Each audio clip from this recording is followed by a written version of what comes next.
On est dans le premier arrondissement de Paris, à côté de la place Dauphine, où on va aller rencontrer un timide, alors un autre timide que moi, il s'appelle Philippe Villain.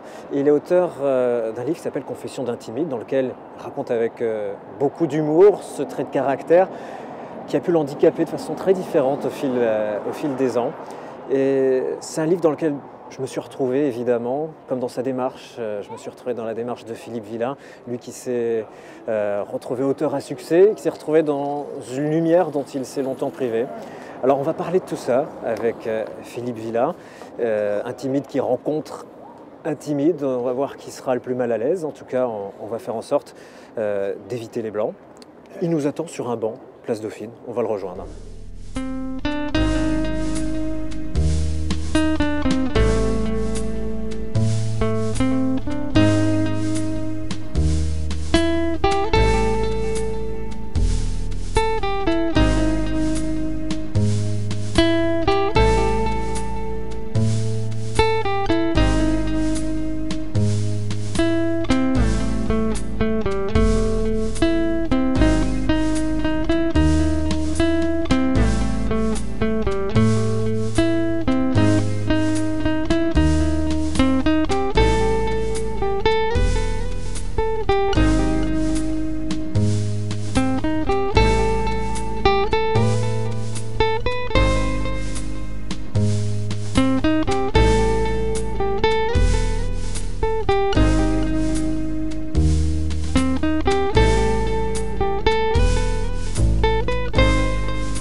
Bonjour Philippe Villain.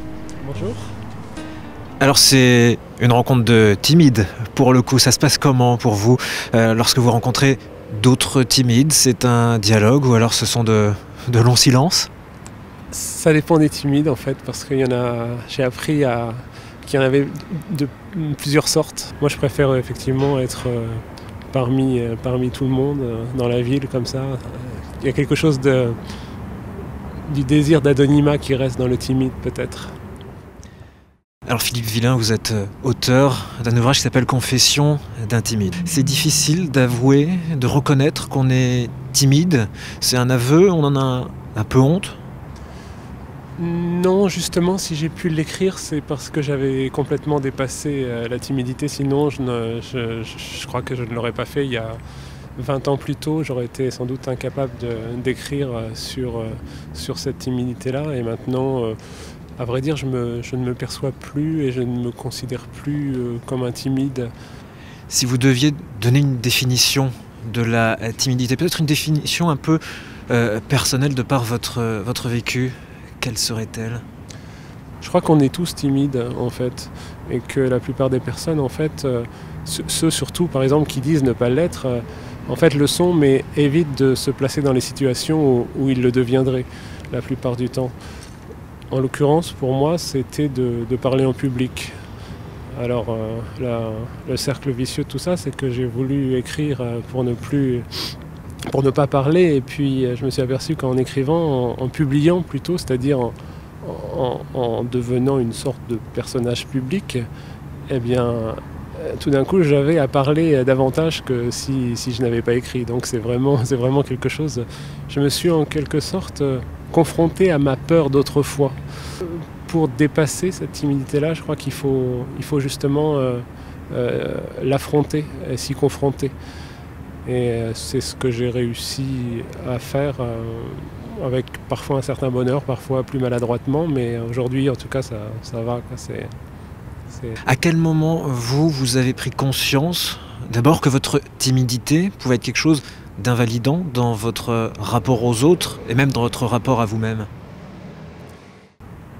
J'ai eu conscience de ma timidité lorsque j'ai commencé à me sentir mal à l'aise dans des groupes. Ça n'était pas de l'ordre de la phobie, mais c'était malgré tout quelque chose de difficilement vivable. Alors j'avais des conduites d'évitement et je faisais tout effectivement pour ne pas me retrouver en groupe et en classe. Et de fait, j'ai manqué souvent l'école et j'ai brillé par mon absentéisme. La timidité, c'est un handicap social Vous arrivez à le dire vous-même? La timidité, c'est quelque chose de pris entre la réserve et la phobie sociale, quoi. C'est difficilement définissable pour moi. Et d'ailleurs, il n'y a pas une timidité, mais il y a des timidités en fait, qui sont elles-mêmes à définir, à préciser, quoi. Je vous posais la question par rapport au terme handicap social, parce que dans votre livre, j'imagine que pour certains, être timide ou être alcoolique doit avoir la même définition qu'être arabe, noir ou handicapé.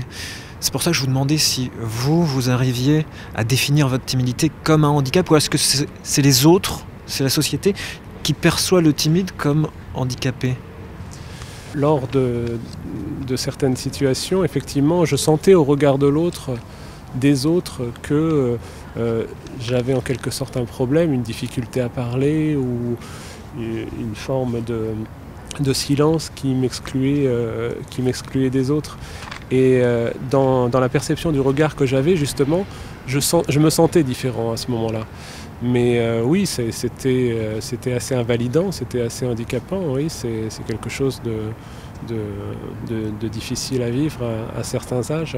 Et encore aujourd'hui, peut-être que ça peut m'arriver, hein, je crois qu'on n'en guérit pas tout à fait, mais on s'en accommode, on joue avec aussi. Moi, parfois, ça me plaît de jouer au timide lorsque je sais que les personnes savent que je suis timide. Comme ça m'évite aussi parfois de parler. J'ai dû conserver de la timidité une sorte de tempérament de taiseux un peu. Je suis vraiment pas bavard, il faut venir me chercher pour que je parle. Mais je le fais de bonne grâce et volontiers, mais c'est un arrachement toujours la parole. Et évidemment, c'est pour ça que je suis devenu écrivain et que pour moi c'est plus facile de jeter des mots sur du papier que de les jeter en l'air, de parler. Vous évoquez peut-être ces deux perceptions, ces deux dimensions dans la timidité, les autres et soi. C'est toujours le regard des autres, ça me fait penser à cette phrase de Sartre, justement l'enfer c'est les autres, et évidemment pour le timide, rien de plus terrorisant que la perception du regard des autres. C'est tout à fait drôle parce que il me semble que le timide justement a une sorte de perception peut-être plus aiguë tout d'un coup du fait qu'il est enfermé en lui-même, et il a une perception plus aiguë de ce que les autres pensent, enfin du moins j'aime à le penser et à le croire, mais il me semble percevoir davantage et d'emblée les personnalités, à saisir les caractères, à savoir lire des sourires, des regards, des expressions du visage, à savoir rapidement les détecter, et ça j'imagine que je le dois une certaine qualité d'observation à mon tempérament un peu réservé, à ma timidité qui m'obligeait à être en moi. On parlait de la perception des autres. Le terme de timide, les autres ne se rendent pas forcément compte qu'il y a une souffrance derrière. Il y a un côté un peu peut-être candide chez le timide. On dit tu es timide, comme on dirait que c'est quelque chose de mignon. Oui, c'est tout à fait juste.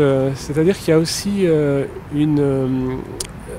la plupart des gens aiment quelque part à se revendiquer timide, parce que ça fait partie d'une certaine éducation et même d'une bonne éducation, mais cette timidité-là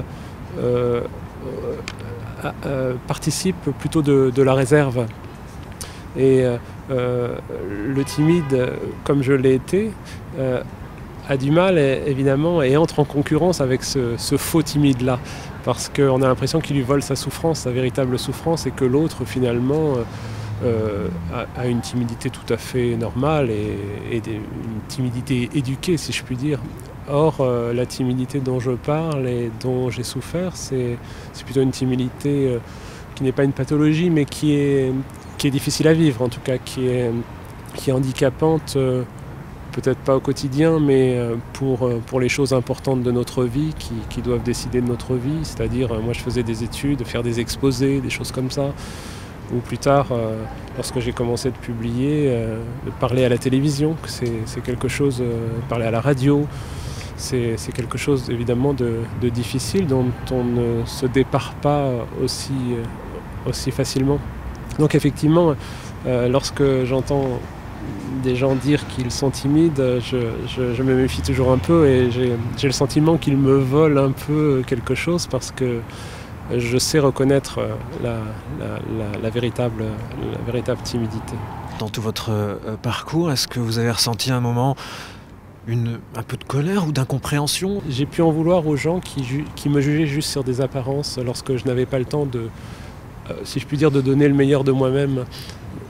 Et lorsque je sentais pas d'indulgence, pas de compréhension chez l'autre.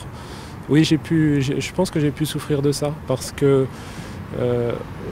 mais peut-être moi le premier, en retour, c'est vrai qu'on juge rapidement et c'est quelque chose qui parfois a pu effectivement susciter, engendrer chez moi un peu de colère.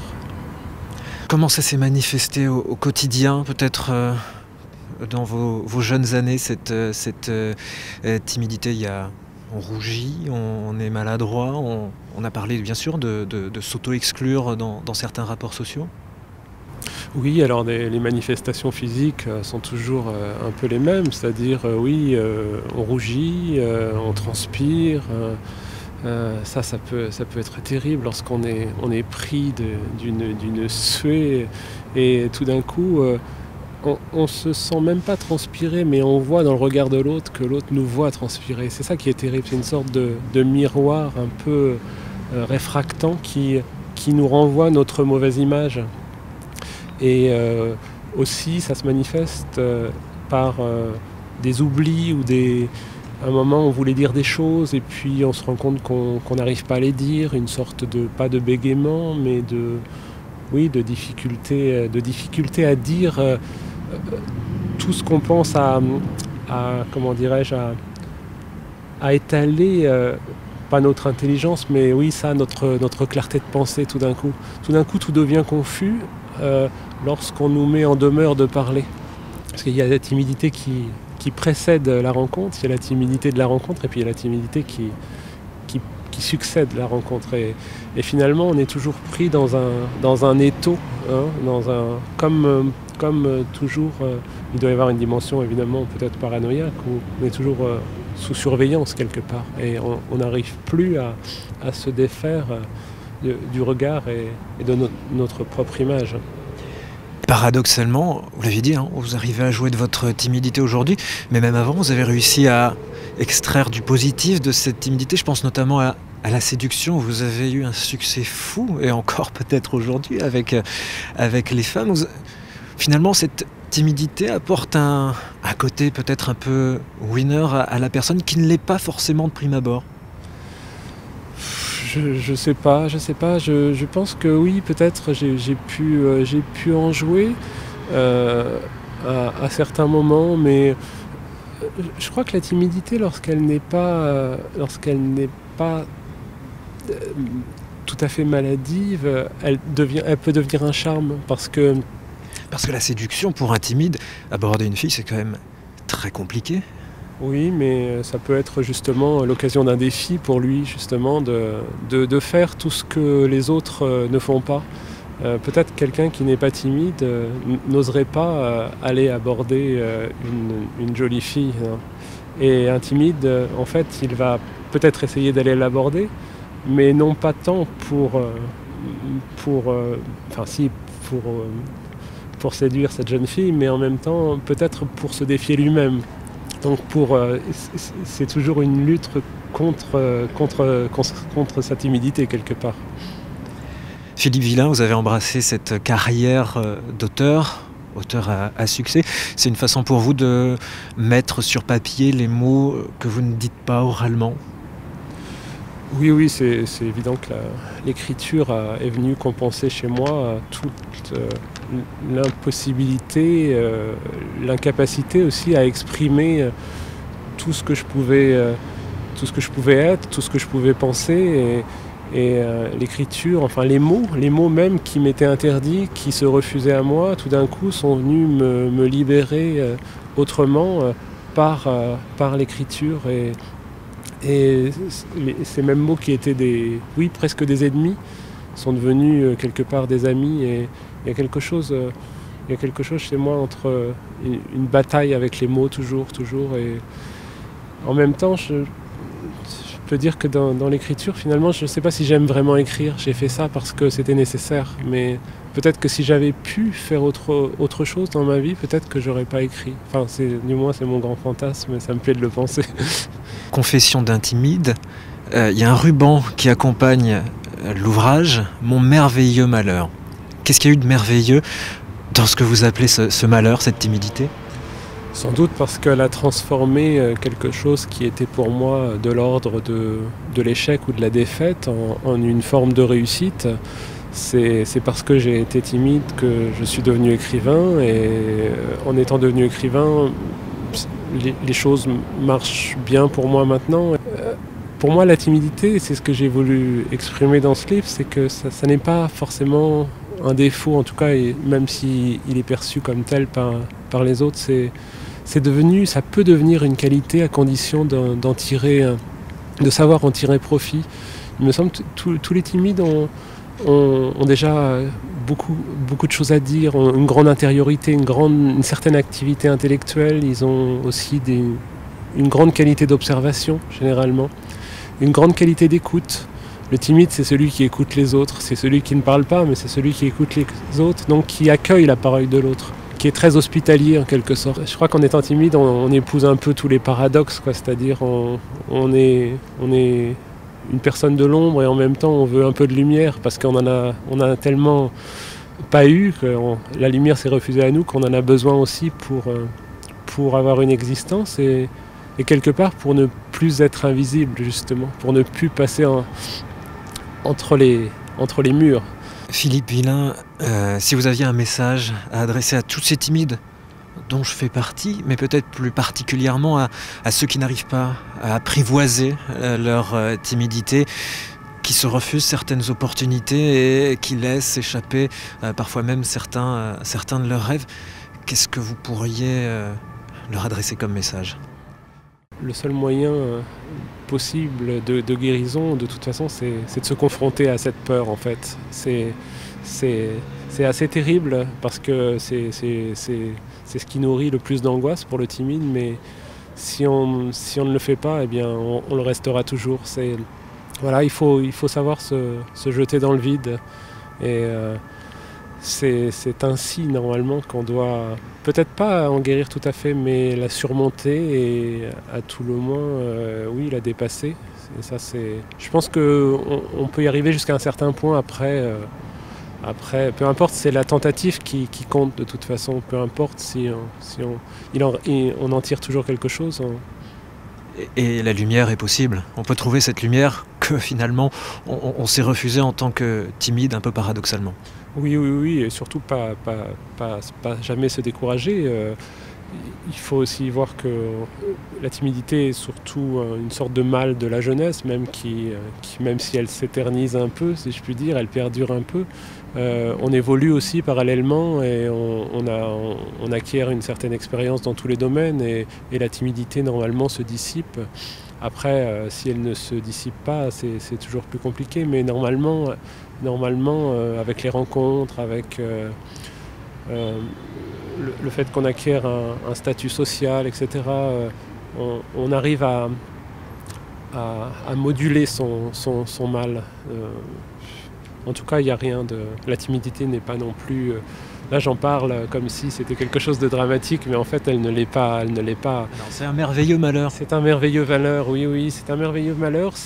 Mais comme tous les mots, en fait, MAUX, lorsqu'on sait en tirer des enseignements, lorsqu'on parvient aussi à l'identifier, c'est-à-dire à en prendre conscience et à se dire, voilà, je suis timide. C'est peut-être... j'ai commencé de cesser... Pardonnez-moi le paradoxe, j'ai commencé de cesser à ne plus être timide lorsque j'ai commencé à me dire que j'étais timide, en fait. Voilà, c'est... la fin de la timidité commence au début de cette phrase-là. Je suis timide. J'ai toujours une grande tendresse pour les timides que je peux rencontrer parce que j'ai toujours de l'empathie pour eux et je sais, je les comprends. Je peux me mettre à leur place. Je Je pense savoir ce qu'ils ressentent, ce qu'ils éprouvent et rapidement je sais normalement trouver les mots pour qu'ils ne le soient plus, quoi. Merci Philippe Villain. Merci à vous. Et si l'un de nous a rougi, on dira que c'est à cause du froid.